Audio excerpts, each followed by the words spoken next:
finalzinho aqui, meus irmãos, nós vamos estar fazendo a oração da libertação e da cura divina. Amém? Quem achou, diga glória a Deus. Glória a Jesus. Glória a Jesus. Diz assim a palavra de Deus: mas após um longo abstinência, Paulo se levantou em meio deles e disse: senhores, deveis ter ouvido e não ter partido de Creta, assim evitaria esse dano e perca. E agora eu vos exorto que tenha um bom ânimo, porque não se perderá a vida de nenhum dos homens entre vós, somente o navio, porque este esteve comigo esta noite, um anjo de Deus, de quem eu sou e a quem eu sirvo, dizendo: não temas, Paulo, é necessário que seja levado diante de César. Eis que Deus te deu todos que navegam contigo. Portanto, senhores, tende bom ânimo, porque eu creio em Deus que será assim como calhar uma ilha. Amém? Levanta o seu exemplar para o céu e diga: Senhor meu Deus. Diga mais forte: Senhor meu Deus, esta é a tua palavra. Viemos ouvir a voz do Senhor e não a voz de um homem. E não a voz de um homem. Senhor Jesus, faça que o pregador suma nesse altar.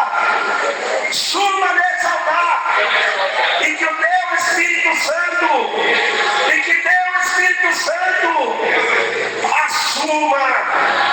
assuma a direção desse culto. Amém.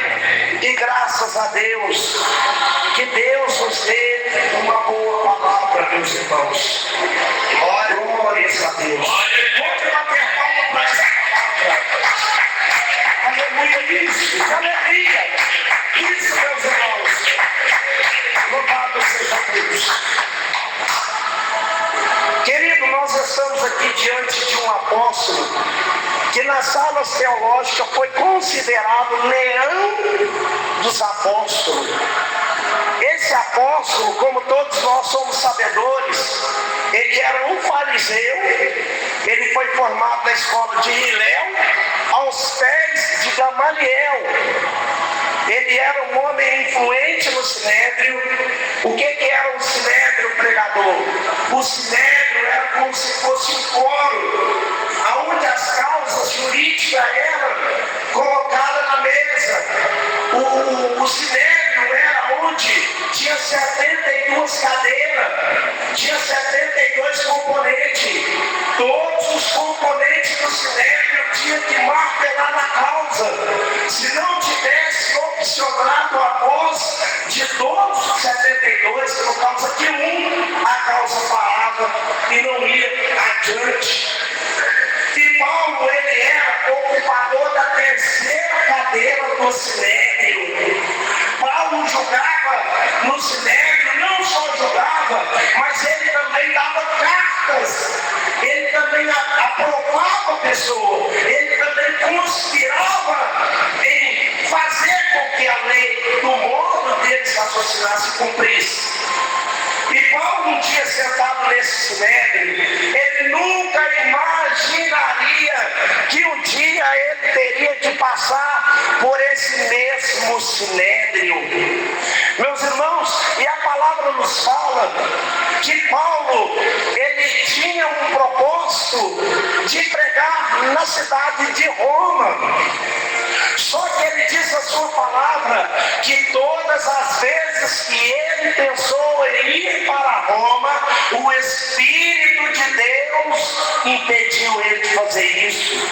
Tinha um impedimento que não era o impedimento do homem, mas era o impedimento de Deus. Sabe o que eu entendo com isso, meus irmãos? Que enquanto você está na sala do abate, Deus está contigo, ensinando você as coordenadas da vida, porque ninguém consegue falar se não sentar para aprender. Eu acredito que Deus ainda acreditava que Paulo não estava preparado, que Paulo ainda tinha que aprender mais profundo para ele chegar até a Roma. Então a Bíblia diz que o Espírito de Deus revela para Paulo que Paulo iria passar pelo sinédrio, que Paulo iria ser condenado e preso, mas que Deus ia dar a vitória para Paulo.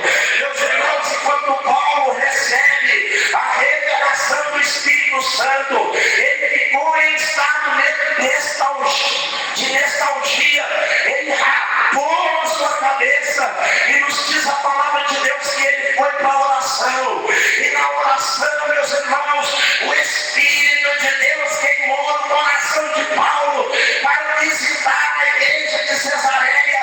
Por que, pregador? Porque na igreja de Cesareia tinha um dos diáconos que foi ungido lá em Atos capítulo 6 para cuidar das viúvas e dos órfãos. 4 deles tinham sido mortos e somente esse estava vivo, chamado Filipe. A história de Filipe, meus irmãos, impactava o coração dos moradores, não só por causa da sua fidedignidade, não só por causa do seu compromisso com a obra, mas ele era pai de 4 moças, que já eram de maiores, que já era adulta, e ainda era virgem, e além de tudo era sacerdotisa da casa de Deus. E Paulo queimava no coração de conhecer essa igreja de Cesareia e de conhecer também essas 4 moças juntamente com o seu digno pai. E a palavra de Deus nos fala que Paulo então embarca para lá, aleluia, embarca para Cesareia. Meus irmãos, enquanto Paulo chega em Cesareia, queridos irmãos, a Cesareia parou. Foi um impacto profundo, porque os irmãos de Cesareia, o que eles mais queriam era conhecer Paulo. Eles conheciam Paulo só pelas cartas.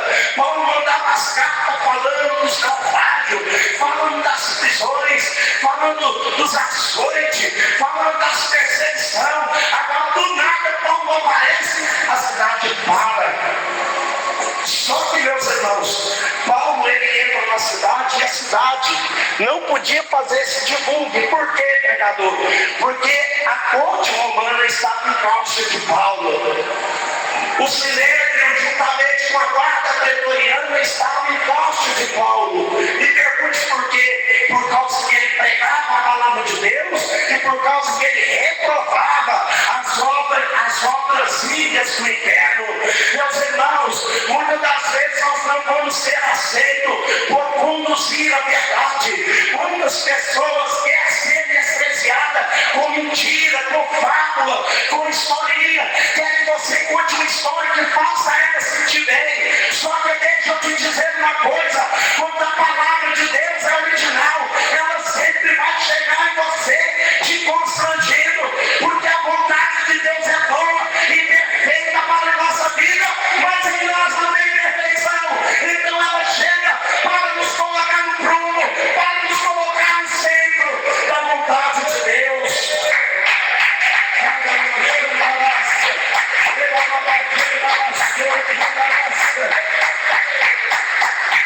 Paulo chega agora na casa de Filipe, e quando Paulo entra para dentro, ele tira o cinto, ele descintou a calça, chega atrás da porta, colocou o cinto, entrou para dentro, e a palavra nos mostra que as filhas de Filipe começou a dar atenção para Paulo. Umas lavavam seu pé como que de costume, outra começou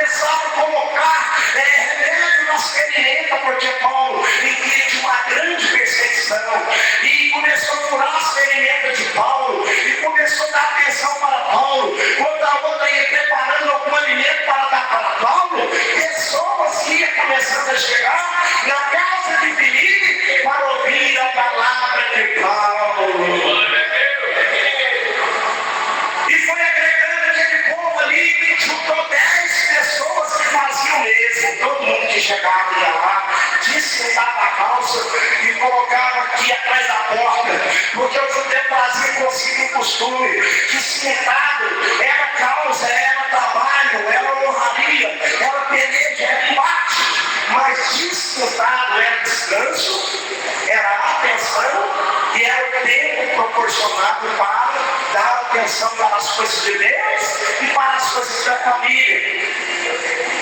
Então, meus irmãos, eles entraram. Só que o Espírito de Deus, ele sempre sabe a hora certa de colocar alguém no lugar certo.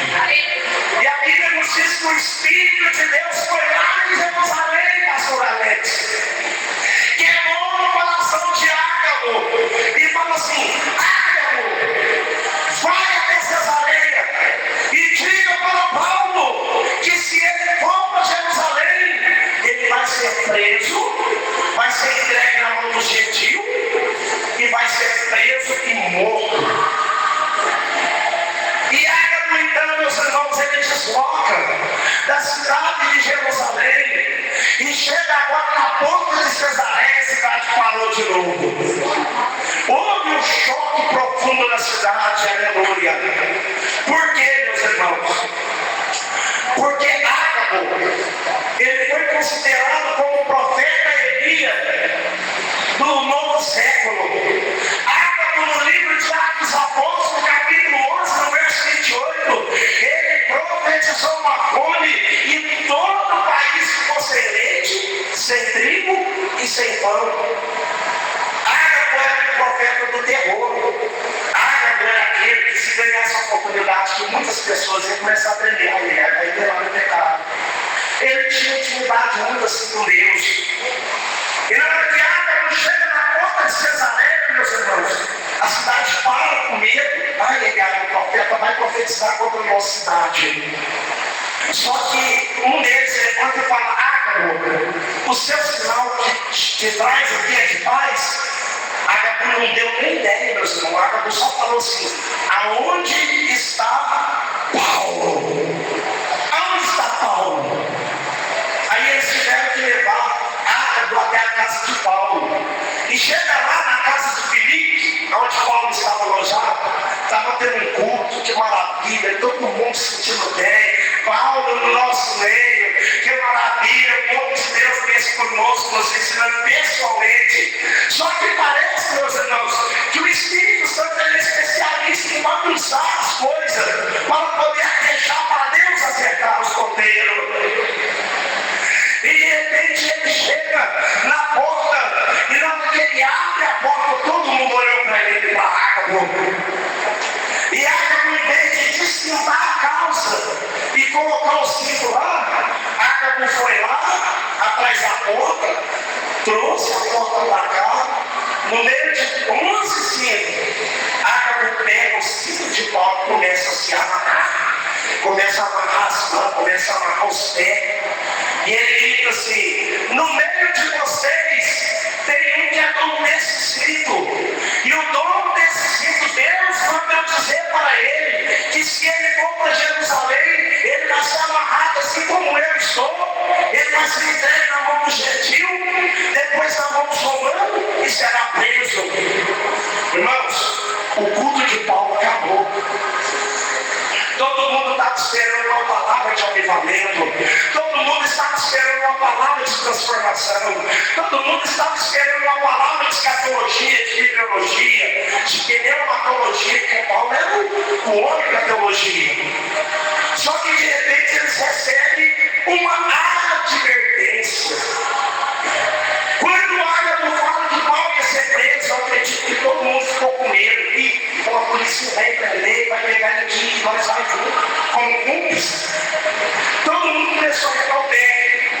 Aí Paulo levanta no meio deles e fala: Senhores, eu não estou preparado não somente para ir preso, mas também serei morto por amor de Jesus Cristo, porque o viver para mim é ganhar, e o ganhar para mim é Cristo. E o ganhar para mim é estar com Ele.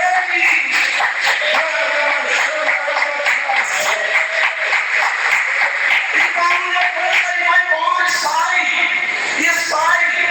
E quando ele vai, meus irmãos, que ele navega, e na hora que ele chega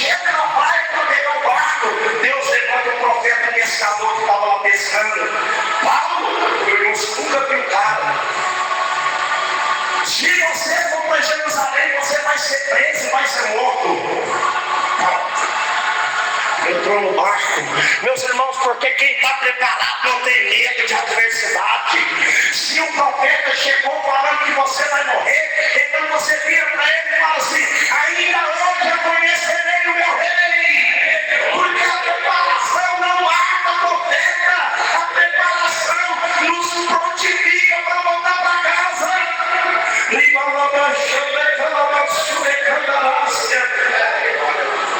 Paulo agora então ele vai para Jerusalém.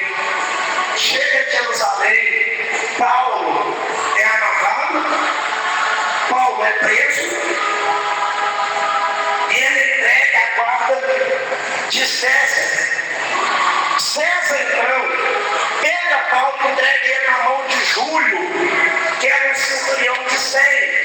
Centurião vem de centúrio, de 100 soldados.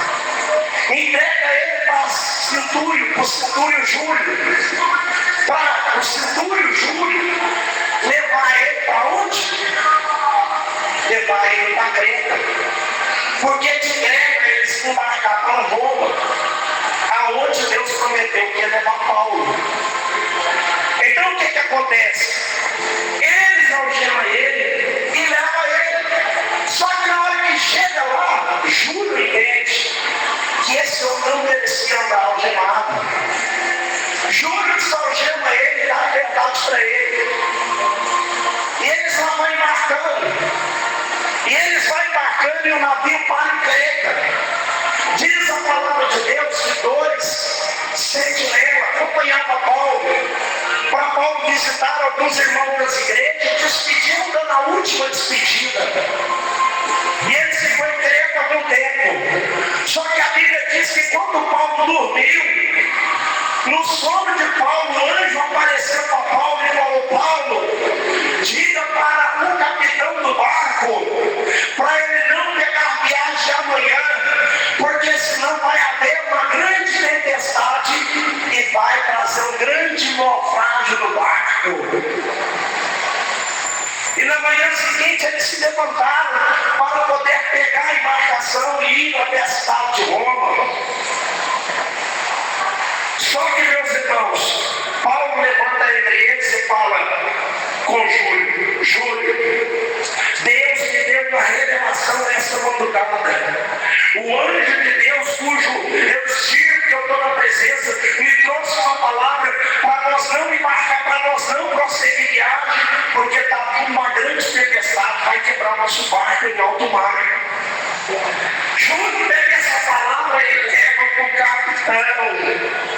E o capitão olha para Júlio e fala assim: eu tenho tanto tempo de capitão, eu conheço o mar como a palma da minha mão, eu conheço de embarcação. Quem você quer confiar? Num profissional do mar ou num profeta? Júlio virou e falou assim: eu vou confiar no profissional do mar. Meus irmãos, o problema está aí. Quando você não confia na pregação do pastor da igreja, quando você não confia na revelação do homem de Deus, quando você não confia na palavra de Deus, se Deus falou, está falado, não tem que ficar buscando confirmação, porque o nosso Deus não é um Deus falador. Glória a Deus. Deus, ele falou uma vez: eis que eu sou convosco todos os dias da sua vida, até a consumação do século. Tem pessoas que chegam e dizem: Deus, o Senhor é comigo, Deus, o Senhor é comigo. Dá um sinal, pessoal, vou dar um sinal de Jonas. É o sinal de Jonas que você quer? Deus não é esse Deus falador que o povo fica achando por aí. Que Deus falou, que vai não sei o que Deus falou. Irmãos, para Deus falar com a pessoa antigamente, a pessoa tinha que abster de alimento, a pessoa tinha que vestir de pano de saco, a pessoa tinha que ausentar na cidade, a pessoa tinha que ir para o deserto, tinha que buscar em oração. Mesmo assim, ainda tinha demônio que tentava confundir a revelação na mente da pessoa. Então, Júlio falou: não, eu confio no Senhor. O Senhor falou, acabou. E eles pegam a embarcação e vai. Na hora que eles vão, chegando no alto mar, vem uma bolsa de ar quente do deserto, circulando pelas atmosferas, e chocou irmão Lucas com as ondas frias do mar. E houve então uma grande romania. A Bíblia diz, aliás, o historiador diz, que ondas de 14 metros de altura e tsunami. Esse tsunami me por nome de Euraquilão. Euraquilão no verbo grego é Euráquili. Euráquili significa vento que bate dos dois lados. Irmãos, o que é isso? E quando o vento vem assim, o barco está preparado, porque a guarda dele está aqui, bate aqui, ele não vai cair. Por quê? Porque ele está preparado para esse tipo de situação. Só que o Iraquilão não deixar essa oportunidade. O vento que bate aqui para tirar a força do apoio. E não teve como a embarcação segurar o vento, e todo mundo começou a sentir o peso do naufrágio, porque não confiou na palavra de Deus, porque não deu crédito para aquilo que o pregador estava falando. Glória a Deus. Aleluia. E agora eles começam a anunciar o naufrágio por classificação. Vem o capitão e fala para os tenentes: se prepara porque nós vamos morrer. Vem os tenentes e fala para o sargento: se prepara porque nós vamos morrer. Vem o sargento e fala para o soldado: se prepara porque nós vamos morrer. Vem o soldado e fala para os prisioneiros: se prepara porque nós vamos morrer. Vem os prisioneiros e fala para Paulo: se prepara porque nós vamos morrer. Paulo, cheio do Espírito Santo, preparado e pronto para qualquer situação. Se coloca de pé no meio de 275 pessoas e fala: aqui ninguém morre. Se você crê na palavra do profeta, na sua casa não vai haver catatumba aberta. Se você crê o que Deus está falando aqui, na sua casa ninguém vai para Umbanda. Se você crê o que eu estou falando aqui, na sua casa ninguém vai divorciar. Sabe por quê? Há um manto de revelação poderosa de Deus na palavra agora. Aleluia, Jesus. Aleluia, Jesus. Aleluia. Irmãos, o capitão tinha a posição de organizar a direção do barco. Os tenentes tinham a função de examinar o seu papel, o leme, a cela. O sargento tinha a função de visualizar as condições do barco. E o soldado tinha a condição de visualizar as condições do peso. Agora, quem estava na direção do barco vira para os tenentes e fala: não tem mais direção. Está com o subatel na mão, está com a direção na mão, a âncora arrebentou, não tem mais direção nenhuma, acabou. O barco não tem como ser conduzido mais. Aí os tenentes vai lá, ele olha no casco do barco, uma rachadura, que de hora em hora 2 metros de água subia no barco. Eles voltam correndo e avisam para o sargento: nós vamos afundar porque a água já está invadindo o barco. Aí o sargento corre, fala o soldado e fala para os presos se preparar que nós vamos afundar. Aí Paulo, meus irmãos, na hora que a palavra chega para Paulo, eu acho impressionante isso aqui, aleluia. Louvado seja o nome do Senhor Jesus. Na hora que os prisioneiros chegam para Paulo e falam assim: Paulo, nós vamos naufragar, Paulo. Paulo fala assim: nós não vamos naufragar. Aí todos olham para Paulo: por quê? Em qual texto você fala isso? Paulo diz assim, 2 Coríntios, capítulo 11, e no versículo 24: dos judeus eu recebi 5 vezes, eu recebi 40 quarentenas de açoite. 3 vezes eu fui açoitado com vara. Naufrágio. Eu fui à noite, um dia eu passei o dia inteiro na profundeza do mar. E nas viagens, às vezes, eu corri perigo com água, com perigos com ladrão, perigos com pagão, perigos de cidadania, perigos certos, perigos que não socorria pelo mar, perigo falso dos falsos irmãos, exaustão, dor em vigília, muitas vezes fome, muitas vezes sede, muitas vezes frio, nudez. Irmãos, esse aqui foi no ano. Paulo passou por isso aqui. Agora nós estamos falando do ano 59 depois de Cristo. Paulo já tinha passado por tudo isso aqui. Sabe o que eu quero te dizer? Você como crente já sofreu ameaça. Já foram na porta da igreja ameaçar, então você baixou o som. Já foram na porta da sua casa chamar de falso profeta. Já tentaram parar a sua evangelização. Você já foi perseguida da igreja, falsos irmãos te atribuíram como falso profeta. Quantas vezes foi cortada a oportunidade para você injustamente? Quantas vezes alguém parou de te ouvir porque fala que você não tem nem estudo, não tem fala? Quantas vezes você teve que submeter o Covid bateu na sua casa, pegou a família inteira, só você que foi impacto. A fome chegou na sua família, fez uma devastação, mas você está aqui. Quem você acha que é isso? Deus te preparando, meus irmãos. E quando Deus prepara uma pessoa nesse tipo de escola, o que você acha que vai surpreender essa tal pessoa? Quando aparece algo que te assusta, é algo que chega brando no seu coração. Porque quem olhava para um profeta Daniel e falava assim: Daniel, o cachorro, Daniel. Eu estava na colera com leões, meu filho. Você está enganado. Quem chegar para Sadraque, Mesaque, Abednego, meu filho, eu estava na fornalha aquecido 7 vezes mais. O Deus, seu filho, caminhando comigo no meio da fornalha. Eu não tenho medo de foguinho. Então é isso que eu quero te dizer. O seu Deus, Ele está contigo.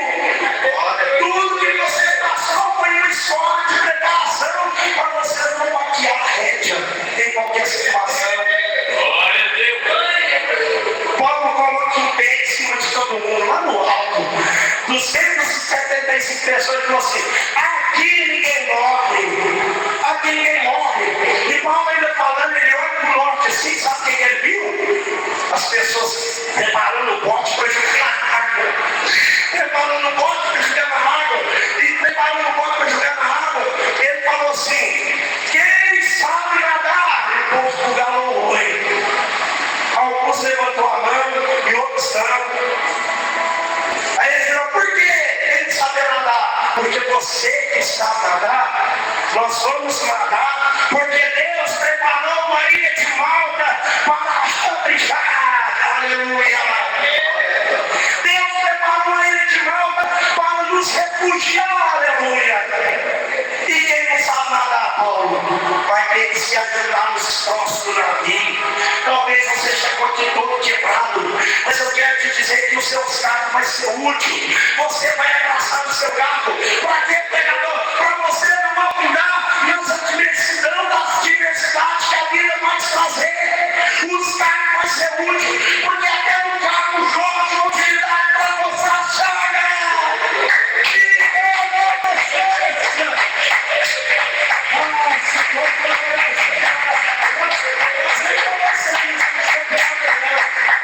Eu não fiquei no YouTube buscando pregação para aplicar em vocês, não. É Deus falando para a igreja. Aleluia. Irmãos, e os que estavam amarrando o bote, Paulo ficou assim: será que é para amarrar o bote? Será que é para pular? Veio a voz de Deus: não pula. Irmão, o barco pode querer afundar, o barco pode querer quebrar, mas se Deus falou que o barco não vai afundar, você não deve pular. Ah, pregador, está difícil demais, meu filho não é pro norte, só fica indo lá ameaçar ele, o barco está prestes a quebrar e afundar. Não pula, você não pode pular, sabe por quê? Porque todos podem pular. Você não, porque o dia que você pular do barco, os 275 vai ver. Por causa de você, 275 está vivo. O seu joelho tem experiência com Deus. Você fala: Ele que faz a pessoa, é porque você é o sustentáculo da sua casa. Se você pular do barco, o seu filho vai divorciar, a sua filha vai para a prostituição, o diabo vai devastar a sua casa. E por que ele não devasta, pregador? Salmo capítulo 12. Por causa do clamor do justo e do gemido dos necessitados, pastor, Deus falou: eu levantarei do meu trono. Eu levantarei do meu trono para atender o pedido deles. Irmãos, eu gostaria de introduzir, mas está gostoso. A palavra de Deus é uma fonte inesgotável. Mas acabou o meu tempo. Aquilo que eu não falei, que o Espírito de Deus permaneça a falar em cada coração.